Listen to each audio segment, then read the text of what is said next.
아브라함의 아내는 누구입니까? 아브라함의 아내 사라입니다. 뭘 사라? 사라입니다. 사라, 여러분. 그러면 이삭의 아내는 누구입니까? 리브가. 자, 아브라함의 아내가 사라인 것은 많은 사람들이 알고 있습니다. 그래도 아브라함은 믿음의 조상이니까 아브라함 하면 사라 이렇게 바로 나옵니다. 그런데 상대적으로 이삭의 아내가 리브가인 것은 모르시는 분들이 좀 제법 됩니다. 리브가 아브라함의 아내는 사라 뭘 사라. 또 그리고 이삭의 아내는 리브가가 있습니다. 자, 아브라함은 기근을 피해서 애굽으로 내려갔다가 애굽 사람이 두려워서 그의 아내를 누이라고 속입니다. 그래서 뭐라고 얘기를 하냐면 이렇게 얘기를 합니다. 그대가 아리따운 여인이기에 그대는 살리고 나는 죽이리니 내 목숨을 좀 보존 좀 합시다. 살아요. 이런 말로 속이는데 말을 하는데 실제로 바로가 그의 궁으로 그의 아내 사라를 들입니다. 그래서 일이 이상하게 흘러갑니다. 만약에 그대로 뒀다면 아브라함은 아무것도 하지 않아요. 그대로 두면 바로의 아내가 사라가 될 수 있어요. 자, 여호와께서 바로의 집에 큰 재앙을 내리지 않았더라면 사라는 바로의 아내가 바로 되었을 것입니다. 근데 이것이 한 번이면 족할 일을 아브라함은 또다시 반복을 합니다. 아브라함이 이제 네게부 땅 그랄에 거할 때였습니다. 네게부 땅 우리 좀 익숙하죠 이제. 네게부 땅. 아브라함이 아내 사라를 자기 누이라 하여서 그랄 왕 아비멜렉이 마음대로 데려가게 만들었다. 이게 두 번째입니다. 여기서도 아비멜렉 꿈에 뭐라고 여호와께서 개입하십니까? 내가 이 여인으로 인해 죽으리라. 그는 남편이 있는 여자라. 이렇게 직접적으로 개입을 하신 겁니다. 그래서 이게 시꺼반 이 아비멜렉은 도로 이게 무슨 일인가 하여서 사라를 아브라함에게 다시 돌려보냅니다. 여기서 이제 아브라함의 우리가 이제 궁색한 변명이 나옵니다. 이건 궁색한 지금 변명인 것 같습니다. 보시기 바랍니다. 아브라함이 이르되 이곳에서는 하나님을 두려워함이 없으니 내 아내로 말미암아 사람들이 나를 죽일까 생각하였으며 또 그는 정말 나의 이복 누이로서 내 아내가 되었음이니라. 여러분, 아비멜렉이 화를 내면서 왜 당신은 누이라고 하여서 나를 사라를 데려가게 만들었습니까? 이 말에 이게 아브라함이 변명하는 겁니다. 여러분, 아무리 이복 누이고 그래도 지금 아내지 않습니까? 뭐라고 얘기하는 겁니다. 내 아내로 말미암아 나를 죽일까 봐 속였다는 거예요. 그렇습니다. 이미 아브라함은 사라에게 말해놓은 게 있어요. 무엇을 말해놨습니까? 자, 아내에게 뭐라고 얘기했냐면요. 내가 가는 곳마다 그대는 나를 그대의 오라비라 하라. 성경에 나오는 얘기입니다. 그대가 내게 베풀 은혜라. 여러분, 이 성경에 다 기록되지 않아서 그렇지 지금 이런 일들이 지금 두 번 반복되었다고 얘기를 하는데요. 더 있었을 수도 있습니다. 왜요? 아브라함이 뭐라고 얘기했기 때문에 아내에게 그대는 어디 가는 곳마다 나를 오라비라고 좀 해라. 그래야 내가 살겠으니까. 이 얘기를 이미 해놨다는 것입니다. 그래서 약속에 의해서 지금 이 얘기도 하고 있는 거예요. 그러면 다만 기록되지 않았을 뿐이지 더 있을 가능성도 있습니다. 그만큼 이 사라가 아리따웠다고 여길 수도 있습니다. 아름다운 거죠. 그런데 생각해 보기를 아내의 입장에서는 어떻겠습니까? 어떻게 이 남자를 믿고 이 험난하고 이 척박한 이 남의 땅 가나안에서 살아갈 수 있을까? 신뢰할 수 있었겠습니까? 여러분, 가는 곳마다 오라비라 해야 되는 거고, 그리고 지금 실제로 바로 궁에 아비멜렉에게 지금 잡혀서 데리고 간 바 되었는데, 그러면 다시 돌아왔을 때 이 아브라함을 어디까지 믿을 수 있겠냐? 신뢰할 수 있겠습니까? 인간적으로 한번 생각해 보시기 바랍니다. 그런데 이 일을 아들 이삭이 또다시 반복을 한다는 거예요. 여러분, 아브라함의 아들이 누굽니까? 100세에 낳은 아들 이삭입니다. 뜻은 웃음이라는 뜻을 갖고 있죠. 이삭. 근데 이삭도 똑같습니다. 자, 근데 이 이삭의 아내가 리브가라고 말씀을 드렸어요. 리브가. 근데 리브가를 소개할 때 성경은 뭐라고 얘기하냐면요. 심히 아리답다고 소개합니다. 똑같습니다. 표현을 사라와. 그러니까 아름다운 여자였다는 거예요. 그 당시. 뭐 기준은 미의 기준은 지금과 그 당시의 기준은 제가 잘 모르겠습니다. 틀릴 수도 있습니다. 그런데 이삭이 리브가를 만나 결혼할 때의 나이가 40세였어요. 이삭이 흉년을 피해 그랄로 갔을 때 시키지 않아도 아브라함과 똑같은 말을 한다는 것입니다. 자, 보시기 바랍니다. 이게 이삭이 한 바 얘기입니다. 아들이 한 얘기예요. 그 사람들이 그의 아내에게 대하여 물으매 그가 말하기를 그는 내 누이라 하였습니다. 리브가는 보기에 아리따움으로 그거 백성이 리브가로 말미암아 내 아내로 말미암아 자기를 죽일까 하여 그는 내 아내라 하기를 두려워함이었다. 이게 이삭의 말입니다. 똑같죠?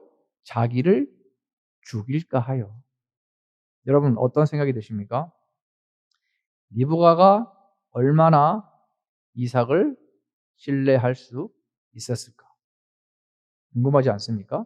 느껴지기를 아내의 아니보다는 자기 생명이 더 귀했다는 것입니다. 아브라함도 그렇고요. 아들 이삭도. 자기 생명이 안전하기 위해서 아내를 남의 아내로 넘겨줄 수도 있었던 것입니다. 지금 이 상황. 물론 잠깐이고 도로 빼앗아 올 생각이었는지는 몰라도 분명한 것은 듬직하거나 믿음직한 남편은 아니었다는 것입니다. 나의 생명보다 아내가 더 소중하게 여겨질 때, 나의 생명보다도 아내가 더 귀하게 여겨질 때, 그때 아내는 그 남자를 믿고 살 수 있을 것입니다. 남편을 신뢰할 수 있을 듯 합니다. 나를 신뢰해. 나를 믿고 따라와. 이 말이 아닙니다. 목숨이 총각을 다투는 그 찰나에서 어떤 행동을 보이느냐, 그 부분을 말씀드리는 것입니다. 바울은 에베소서에서 말씀을 하고 있습니다. 에베소서 5장 28절입니다. 이와 같이 남편들도 자기 아내 사랑하기를 자기 자신과 같이 할지니 자기 아내를 사랑하는 자는 누구를요? 자기를 사랑하는 거예요. 아내를 홀대하고 아내를 가볍게 여기고 아내를 무시하는 자, 자기를 사랑하지 않는 자입니다. 그렇게 여기는 자입니다. 남편들도 자기 아내 사랑하기를 자기 자신과 같이 하라고 얘기를 합니다. 그런데 이 구절이 더 우리에게 좀 이렇게 무겁게, 좀 의미심장하게 와닿는 것은 무엇입니까? 남편이 아내 사랑하는 것이 그리스도가 교회를 사랑하는 것처럼 이 말이 붙고 있기 때문에 잘 알고 계실 것입니다. 이게 25절에 나옵니다. 에베소서 5장 25절에. 남편들아, 우리 남편들만 한번 읽어볼까요? 같이 시작. 남편들아, 아내 사랑하기를 그리스도께서 교회를 사랑하시고 그 교회를 위하여 자신을 주심같이 하라. 여러분 이게 무겁습니다. 남편들이 참 이게 쉬운 얘기가 아니죠. 아내 사랑하기를 그리스도께서 교회를 사랑하시고 그 교회를 위하여 자신을 줬다는 거예요. 주심같이 사랑하라는 거예요. 여러분, 나를 위해 희생해. 내 생명을 위해 당신이 희생해. 아내 당신이 희생해야 돼. 이게 아니라는 거예요. 무슨 말입니까? 내가 남편이 당신을 위해 줄게. 내 목숨까지도, 내 생명까지도 줄게. 이렇게 하라는 거예요. 그리스도가 교회를 위하여 자기를 주심같이. 여기서 이제 좀 부담이 됩니다. 그리스도가 교회를 사랑하실 때 여러분 어떻게 사랑하셨습니까? 제가 설명하지 않겠습니다. 그러면 남편들도 아내를 그렇게 사랑하라는 거예요. 저를 포함해서 남편 된 자들은, 이 땅에 있는 모든 남편 된 자들은 이건 쉬운 일이 아닙니다. 왜 그렇겠습니까? 왜 쉬운 일이 아닙니까? 그러면 입장을 바꿔놓고 아내는 남편에게 완벽한가? 아내는 그만큼 남편에게 잘하는가? 내 목숨을 내어줄 만한 가치가 있는가? 내 목숨을 던질 의미가 있는가? 여러분 바꿔서 한번 생각해 보시기 바랍니다. 여러분 아브라함의 아내 누구였습니까? 사라. 90세 아들 이삭을 낳았습니다. 그런데 자녀를 기다리지 못해서 그녀가 한 일은 무엇입니까? 아브라함이요, 나의 애굽종 여종 하갈이 있습니다. 이 여인에게서 자녀를 낳으소서, 이 얘기를 한 사람이 사라였습니다. 그래서 사라가 하갈을 애굽의 여종입니다. 자신의 여종을 아브라함에게 첩으로 줬다는 거예요. 그때 아브라함의 나이가 85세, 사라가 75세. 그리고 이 사라의 여종이었던 이 하갈은 아브라함과 이제 동침을 해서 하갈은 임신을 했습니다. 그런데 여기서 이제 문제가 발생하죠.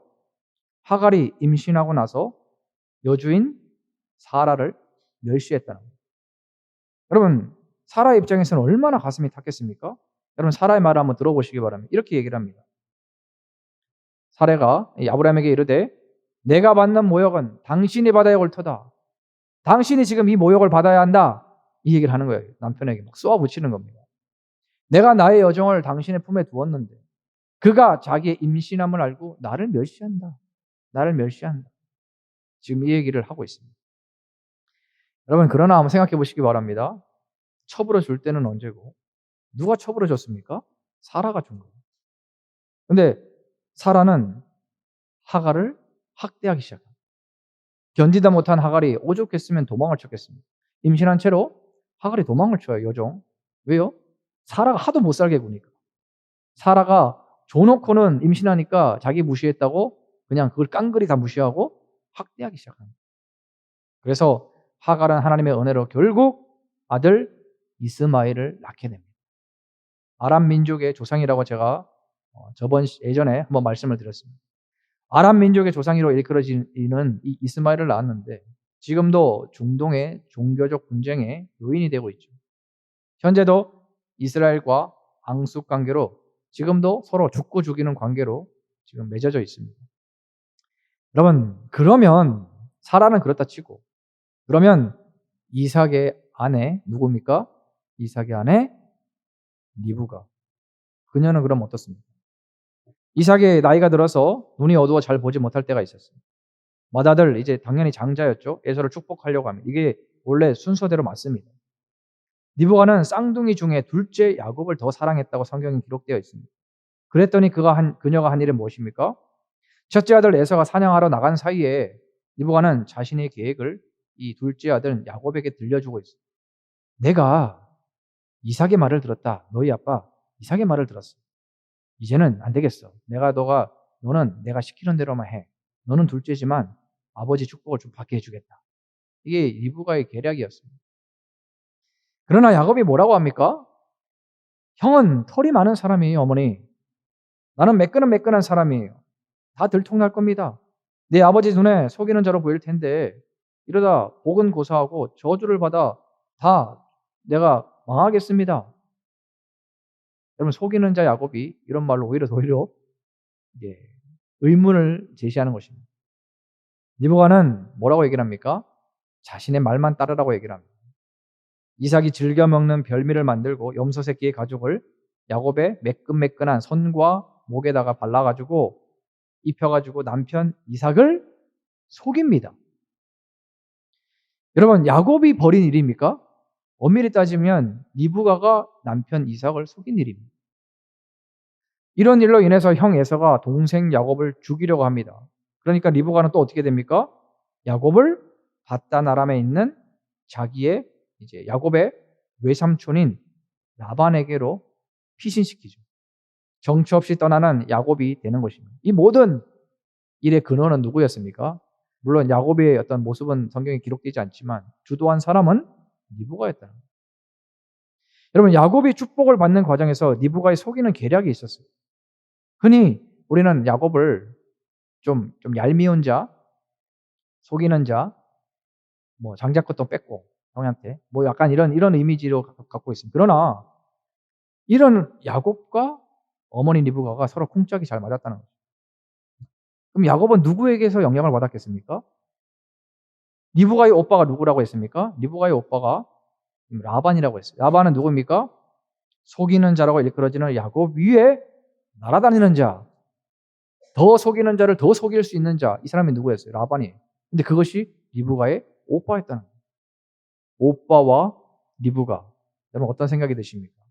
물론 성경에 리브가는 속이는 자라 이런 얘기는 나오지 않습니다. 야곱이 곤욕을 당할 정도로 외삼촌 라반에게 진통 당합니다. 그래서 리브가의 어떤 생각, 어떤 성향을 예상해 보기도 합니다. 자, 아브라함과 이삭이었고요. 그들의 아내를 누이라고 속였습니다. 그러나 사라와 리브가도 만만치 않았어요.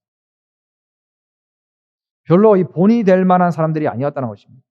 속이고 실수하고 또다시 속이고 도망가고. 자, 그러면 이제 마지막입니다. 야곱이 나옵니다. 아브라함의 아들이 누굽니까? 이삭이고. 이삭의 아들이 누굽니까? 야곱이었어요. 에서와 야곱인데 야곱이 믿음의 계보를 이어봤습니다. 다시 말씀드립니다. 아브라함이 낳은 아들이 이삭이고 이삭이 낳은 아들이 야곱. 자, 믿음의 계보인데요. 야곱은 바단 아람에서 외삼촌의 두 딸 레아와 라헬을 아내로 얻게 됩니다. 야곱의 아내는 레아와 라헬이었어요. 원래는 야곱은 라헬을 좋아했어요. 동생 라헬. 성경에 기록하기를 똑같습니다. 레아는 시력이 약하고 라헬은 곱고 아리따운.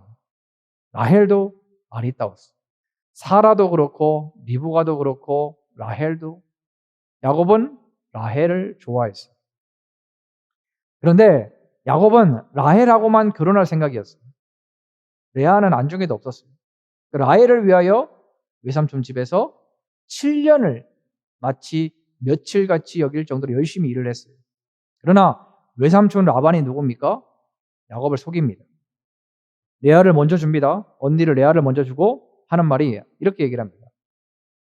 우리 지방에서 언니보다 아우를 먼저 주는 일은 하지 않습니다. 하지 않아. 그리고 라헬을 또다시 야곱에게 줍니다. 그리고 7년 동안 또다시 부려먹습니다. 이게 라반이 한 행동이었어요. 자, 그러면 이렇게 해서 야곱의 아내 레아와 라헬이 되었습니다. 여러분, 그림이 그려집니까? 자매가 한 남자를 두고 같이 자란 자매가 맞나 싶을 정도로 남편의 쟁탈전을 벌인다는 겁니다. 한 남편을 두고 서로 자기가 사랑을 독차지하기 위해서 서로 치고받고 싸우는 장면이 곧 이어서 나온다는 것입니다. 이런 과정을 성경은 다 기록해 놓았어요. 왜? 구태여 본이 될 만한 것만 기록해 놓으면 되는데 왜 이런 걸 기록해 놓았을까요? 여러분, 남편 야곱은 마음이 편했을까요? 누구 때문에? 레아와 라헬이 늘 시기심으로 으르렁거리며 자식 싸움으로 싸우고 있는 거예요. 야곱은 마음이 편했을 거예요. 이런 아내를 위하여 목숨을 내놓으라고 여러분 할 수 있는 일이겠습니까? 오늘 본문입니다. 30장 1절 같이 한번 읽겠습니다. 시작. 라헬이 자기가 야곱에게서 아들을 낳지 못함을 보고 그의 언니를 시기하여 야곱에게 이르되 내게 자식을 낳게 하라. 그렇지 아니하면 내가 죽겠노라. 여러분, 굉장히 지금 강한 어조로 얘기를 합니다. 라헬이 뭐라고 얘기를 합니까? 아들을 낳지 못했어요. 그의 언니를 시기해요. 뭐라고 얘기합니까? 야곱에게, 남편에게 내게 자식을 낳게 하라. 그렇지 아니하면 내가 죽겠노라. 이게 아주 그냥 어떤 얘기로 들리십니까? 남편 탓을 하고 있는 거예요. 고대 근동에서는 불임이라는 것이 여인에게 최대 수치였어요. 그리고 하나님의 징계를 받는 것으로 여겼습니다. 야곱이 사랑하는 라헬은 임신을 하지 못했어요. 그동안 언니 레아는 아들을 무려 4명이나 낳았어요.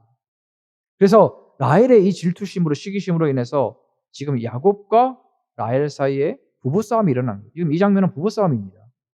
당신 자식을 낳게 하라. 내가 죽을 정도다. 뭐하냐? 지금 이 부부싸움이 벌어진 겁니다. 이 모든 게 지금 남편 탓이라고 하는 거예요. 그리고 애를 낳지 못하면 내가 죽을 거라고 남편을 닥달하는 것입니다. 사랑하는 여러분, 아브라함과 사라는 이삭을 낳기까지 25년을 기다렸어요. 기다리면서 실수도 하고 믿지 못하기도 하고 넘어지기도 하고, 그리고 그 아들 이삭, 며느리 리브가, 이삭과 리브가는 20년을 기다렸어요. 그래서 에서와 야곱을 낳았어요. 그리고 야곱과 라헬도 마찬가지였어요. 그 기간만큼은 아니지만 자녀가 없었다는 것입니다. 여러분, 희한하지 않습니까? 왜 하나님은 그러실까? 아브라함도 그랬고요. 이삭도 그랬고 야곱까지 그럽니다. 여러분 이상하지 않습니까? 그런데 야곱이 뭐라고 합니까? 2절에 이렇게 얘기를 합니다. 같이 한번 읽어볼게요. 시작. 야곱이 라헬에게 성을 내어 이르되 그대를 임신하지 못하게 하시는 이는 하나님이시니 내가 하나님을 대신하겠느냐? 이 말은 부드럽게 하는 얘기가 아니에요. 툭 쏘아붙이듯이 지금 싸움이 일어난 거예요. 부부싸움. 야곱이 라헬에게 성을 냅니다. 그대를 임신하지 못하게 하시는 이는 내가 아니야. 하나님이시야. 내가 하나님을 대신하겠느냐? 지금 싸우듯이 얘기하는 거예요. 여러분 아브라함과 사라 사이, 이삭과 리브가 사이, 야곱과 라헬 사이에도 자녀를 주시는 분이 누구시라는 것입니까? 하나님이시라. 하나님은 무엇을 알려주십니까? 부부관계에서 남편과 아내에게 무엇을 깨닫게 하십니까? 여러분 이렇게 저렇게 아브라함이 100세에 이삭이 태어났습니다. 아브라함 100세에 리브가의 태를 열어서 이삭과 리브가의 사이에 20년 만에 쌍둥이가 생겼습니다. 그리고 라헬도 이렇게 고백합니다. 보시기 바랍니다. 22절에 하나님이 라헬을 생각하신지 하나님이 그의 소원을 들으시고 그의 태를 여셨습니다. 그가 임신하여 아들을 낳고 이르되 하나님이 내 부끄러움을 씻으셨다. 지금 뭘 보고 계십니까? 하나님이 라헬을 생각한 거고 하나님이 그의 소원을 들으시고 하나님이 내 부끄러움을 라헬의 고백입니다. 씻으셨다. 여러분 누가 생명의 주인이십니까? 자녀를 두고 자식을 두고 하나님은 그 가정의 주인이 누구신지를 알려주고 있다는 거예요. 사람은 완전하지 않습니다. 남편은 자기 중심적이고 자기 안전에만 자기 목숨 구하기에만 급급할 수 있습니다. 아내는 남편에게 맞추지 않고 자기 원하는 대로 살고 싶고 자기만 희생하는 것을 못마땅하게 여길 수 있습니다. 그렇다고 그 허물만을 두고 계속 판단하고 비난하고 산다면 그렇게 살아가는 부부 사이가 되는 것입니다. 한평생. 제가 말씀드리기를 어차피 만전하지 못한 사람들입니다. 여러분 아브라함 믿음 조상이라 해도 실수한 거 보셨죠? 이삭 보셨죠? 야곱 보셨죠? 리브가 보셨죠? 사라 보셨죠? 라헬 보셨죠? 여러분 그 허물만 왜 너는 나를 속였냐? 왜 나를 바로에게 넘겼냐? 그것만 계속 탓하고 살면 평생토록 그렇게 살아가는 겁니다. 부부 사이에. 왜요? 그 허물만 계속 보이기 때문에. 어차피 남편과 아내는 서로에게 완벽하지 못합니다. 완벽한 부부도 없습니다. 이거는 제가 말씀드리지 않아도 저보다 함께한 세월들이 더 많으신 분들이 많이 계시기 때문에 다 그러시기 때문에 잘 아실 겁니다. 여러분 완벽한 부부가 없는 이유는 무엇이겠습니까? 남편이 완벽하지 못해요. 아내가 완벽하지 못해요. 그런데 두 완벽하지 못한 사람들이 평생을 살아가야 돼요. 한 지부 안에서. 그러면 얼마나 부부싸움과 치고받는 일들이 많이 있을 수밖에 없겠냐는 거예요. 여러분 그런데 보시기 바랍니다. 하나님은 부부 사이에서 결국에는 원하시는 건 뭡니까? 내가 주인이야. 내가 주인이야. 너희가 이래저래도 내가 주인이야. 딱 자녀 한 문제 가지고 아브라함도 그랬고 이삭도 그랬고 야곱도 그랬어요. 자신이 주인이신 것을 인정하도록 만드셨다는 거예요. 다른 두 사람이 남편과 아내 다른 두 사람이 한 분 하나님을 바라보게 만들었어요. 거기서 딱 하나 되게 만드셨다는 거예요. 보십니까? 인생의 주인 되신 분에게 다른 두 사람이 더 맞추어 가려고 할 때 거기서 하나 되고 화합되고 열매가 맺힌다는 거예요. 성경은 이를 보여주고 있습니다. 아브라함은 사라와 함께 믿음의 조상이 결국 되었습니다. 그리고 이삭은 모리아 산에서까지 그대로 죽음을 기다릴 수 있는 순종을 했어요. 리브가는 쌍둥이 에서와 야곱을 낳았어요. 야곱은 12지파의 아버지가 되었어요. 라헬은 애굽 총리가 되는 요셉을 낳았습니다. 부부가 이 고된 가나안 네게부에서 기근과 흉년을 함께 피해왔어요. 함께 헤쳐나갔다는 것입니다. 완전해서 됐다는 게 아닙니다. 완전해서 그분들이 함께 했다는 것이 아닙니다. 그들은 그 어려운 지경을 버티고 믿음으로 갔습니다. 완벽해서가 아니라 하나님의 약속을 믿고 가는 세월이 그들의 생이었다는 것입니다. 그리고 하나님은 이들을 통해서 하나님의 계획을 하나하나 진행시키시고 결국에는 언약을 이루어 가셨다는 거예요. 완전해서 절대 아닙니다. 하나님의 계획으로, 하나님의 언약으로 끌고 가시는 거예요. 주인됨을 인정하는 가정 안에서. 그러면 주인됨을 인정하지 못했으면 진작에 그들은 하나님을 바라보지 않았을 것입니다. 그들이 다른 길을 갔을 때 개입하시고 돌이키시고 바로와 아비멜렉에게 나타나서 개입하시고 기도를 들으시고 비를 내리시고 사람을 만나게 하시고 훈련을 시키시고 빚어가시고 이게 누가 한 겁니까?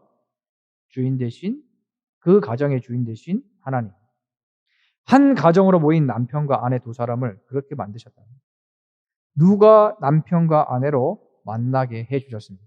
완벽해서 붙여주신 겁니까? 아닙니다. 하나님이 붙여주신 분께서 책임져 주시는 겁니다. 완전하지 못하고 그 길이 직진이 아니라 이리 갔다 저리 갔다 또 요리 갔다 그리 갈지라도 하나님께서 가정의 주인 되시고 그 주인을 믿고 따라가면 되는 것입니다. 가장 중요한 것은 남편도 아내도 잘못한 것, 허물과 단점과 완전하지 못한 것을 지적하는 게 아니라 더 하나님께 맞춰가는 남편이 되고 더 하나님 앞에 맞춰가는 아내가 되면 결국에는 다른 모습일지라도 하나 되어가고 하나가 되어간다는 것입니다. 여러분, 남편과 아내 부부는 믿고 의지하는 사이입니다. 그러나 진짜 의지할 분은 하나님이심을 분명히 해야 합니다. 그러면 오히려 부부도 사이가 더 분열되지 않고 하나가 되어갑니다. 더 확실히 하나님이 주인 되심을 확실하게 인정할 때 서로 다른 모습이 아무리 있을지라도 분열되지 않는다는 거예요. 진짜 의지할 사람이 남편도 아니고요. 아내도 아닙니다. 인생의 주인 대신 그럼에도 불구하고 남편을 사랑하시는, 그럼에도 불구하고 아내를 사랑하시는 그 하나님으로부터 남편을 사랑하는 것이고 그 하나님으로부터 아내를 사랑하게 되는 것입니다. 그래서 그 가정은 하나 되게 되는 것입니다. 비록 여러 가지 굴곡을 탈 수 있어도 주인이 하나님이심이 분명하고 더 하나님께 맞추어 가려고 할 때 가정은 그 모든 과정 속에 개입하시는 주인이 개입하심으로 책임져 주시고 가는 것입니다. 말씀을 맺습니다. 허물과 실수를 두고 hir난하며 살게 되면 시간이 아깝습니다. 잘못했잖아. 이것도 바꿔야지. 시간이 너무 아깝다는 것입니다. 가정의 달을 맞아서 가장 먼저 가정의 주인 대신 하나님을 확실하게 더 분명하게 인정하시기를 바랍니다. 그리고 더 남편과 아내보다도 의지하시는 한 달이 되기를 원합니다. 그래서 하나님의 계획으로 말미암아 내가 주인으로 여겨 나를 주인으로 삼았네? 그럼 내가 알아서 해줄게. 하나님의 계획으로 네게부와 같은 척박한 광야를 지날지라도 가정은 은혜의 물줄기를 경험하고 자녀라는 응답을 얻을 수 있고 그리고 서로가 더 사랑하는 관계가 될 줄로 확신합니다. 하나님의 개입으로 지나가고 응답 얻고 사랑하는 것입니다. 꼭 하나님의 주인 되심을 인정하시는 복된 5월 이 한 달의 남편과 부부 사이에 가정을 이끌어 가시는 이루어 가시는 복된 모든 분들 되시기를 소원하고 축복합니다. 아멘.